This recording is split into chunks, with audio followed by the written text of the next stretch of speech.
Selagi iblis masih ada, selagi setan masih ada, berarti ada kemungkinan anak-anak Tuhan sewaktu-waktu bisa jatuh kalau dia lengah.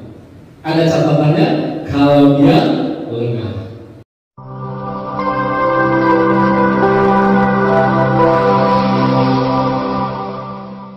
Mari kita lihat kepada firman Tuhan di dalam Mazmur 37. Kita baca Mazmur pasal 37 ayat 23 dan 24. Firman Tuhan dikatakan demikian, Tuhan menetapkan langkah-langkah orang yang hidupnya berkenan kepadanya.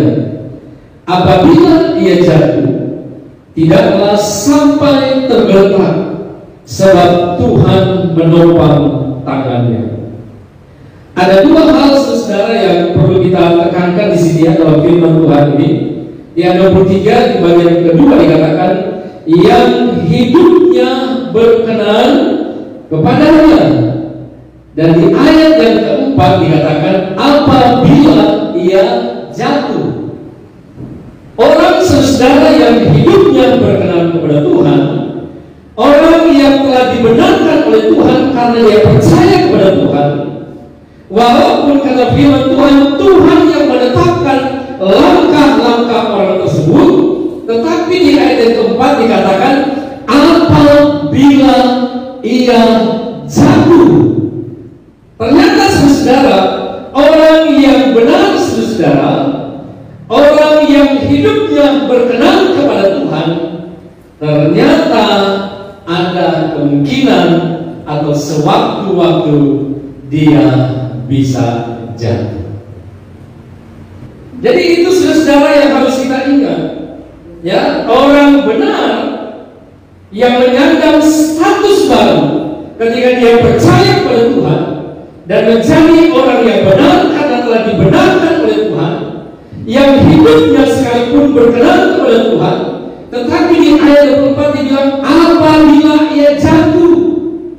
Ternyata saudara masih ada kemungkinan atau sewaktu-waktu dia bisa jatuh. Oleh karena itu saudara, jangan pernah jadi sombong, ya. Jangan pernah saudara menganggap kita sudah hebat.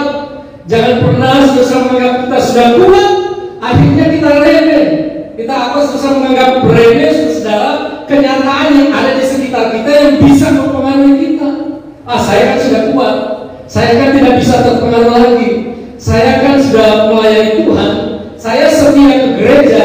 Hati-hati saudara, jangan sampai kita jatuh. Adam dan Hawa pun masih bisa jatuh, ya kan? Adam dan Hawa bisa jatuh. Ya, banyak saudara dalam firman Tuhan yang menceritakan orang-orang tersebut bisa jatuh. Daud bisa jatuh, ya. Brian pun pernah jatuh dari motor. Jadi saudara yang dikasih oleh Tuhan, itu yang harus kita ingat.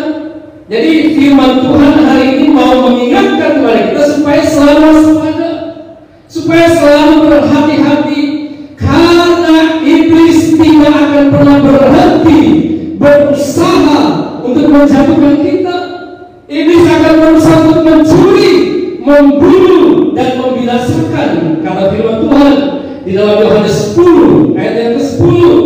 Bahkan iblis saudara akan selalu mencari kesempatan dan menunggu waktu yang tepat, waktu yang baik saudara, untuk menggoda kita, mempengaruhi kita supaya kita bisa jatuh. Kata Lukas 4 ayat 13, iblis selalu menunggu waktu yang baik. Iblis saudara seperti singa yang mengaum-ngaum, yang siap menerkam kita, kata 1 Petrus 5 ayat yang ke-8. Artinya apa saudara? Selama iblis masih ada, selagi iblis masih ada, maka ada potensi saudara anak Tuhan masih bisa jatuh sewaktu-waktu kalau dia tidak waspada. Sedikit saja anak Tuhan lemah saudara akan dimanfaatkan oleh iblis untuk mempengaruhi dia sehingga dia bisa jatuh, terjerumus ke dalam perbuatan-perbuatan yang tidak berkenan kepada Tuhan.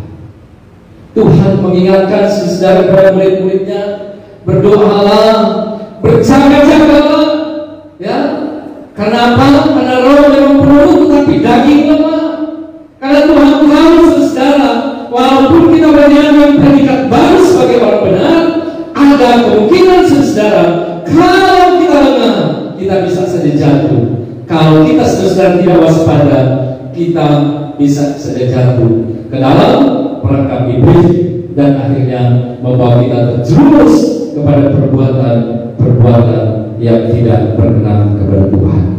Saudara yang dikasihi oleh Tuhan, iblis sampai hari ini akan terus bekerja keras.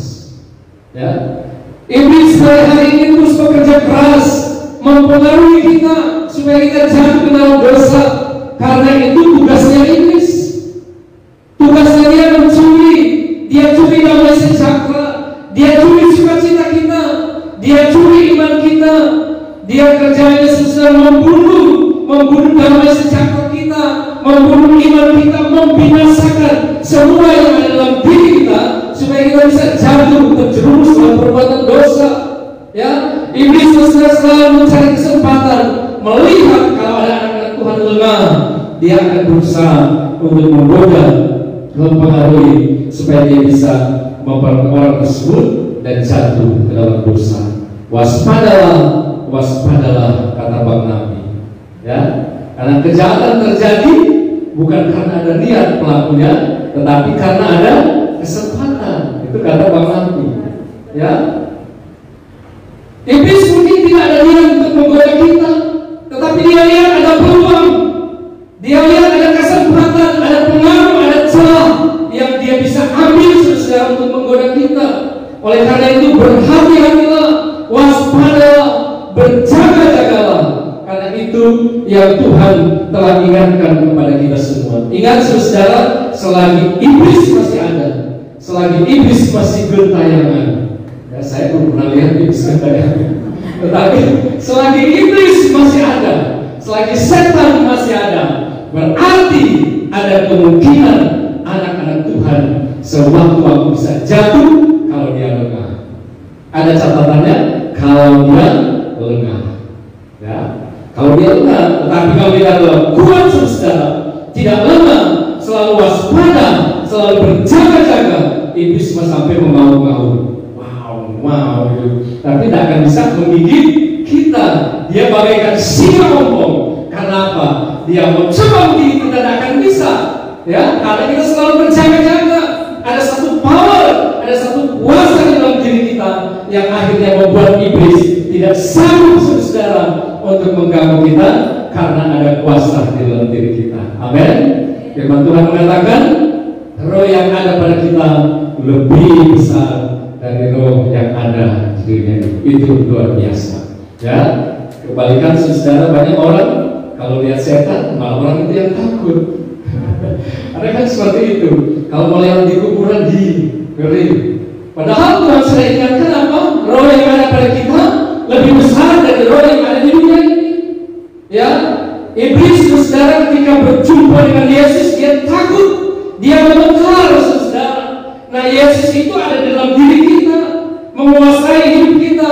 Harusnya ketika iblis melihat kita, dia akan takut, bukan karena melihat kita, tetapi karena melihat kuasa yang ada dalam diri kita yang jauh lebih besar dari kuasa apapun yang ada di dunia ini. Jangan lengah, berjaga-jagalah, berhati-hatilah, waspadalah supaya kita tidak jatuh ke dalam perangkap iblis. Hari ini selesai kita akan belajar firman Tuhan. Apa yang menyebabkan seseorang itu bisa jatuh ke dalam perbuatan-perbuatan yang tidak berkenan kepada Tuhan? Apa yang menyebabkan seseorang itu bisa jatuh? Apa yang menyebabkan seseorang yang tadinya kelihatan begitu luar biasa hidupnya? Ada orang berkata, oh dulu dia diberkati oleh Tuhan, dulu hartanya banyak sekali, tetapi sekarang hidupnya sedang terpuruk, sedang jatuh. Apa penyebabnya? Saudara yang dikasihi Tuhan, kita telah belajar beberapa minggu yang lalu bahwa tidak semua yang terjadi dalam hidup kita itu akibat dosa. Ya, tidak semua yang terjadi dalam hidup kita adalah semua disebabkan karena dosa, tetapi semua karena ada maksud dan rencana Tuhan dalam hidup kita semua. Tetapi ada juga saudara penyebab seseorang jatuh karena perbuatannya sudah tidak lagi menyenangkan hati Tuhan. Akhirnya dia jatuh. Tadinya bagus hidupnya, tadinya berkatnya banyak sekali, tetapi akhirnya saudara diubahkan menjadi orang yang tidak memiliki apa-apa lagi, bukan karena dosanya saudara, tetapi memang karena ada kehendak Tuhan, tetapi ada juga karena memang perbuatan-perbuatan yang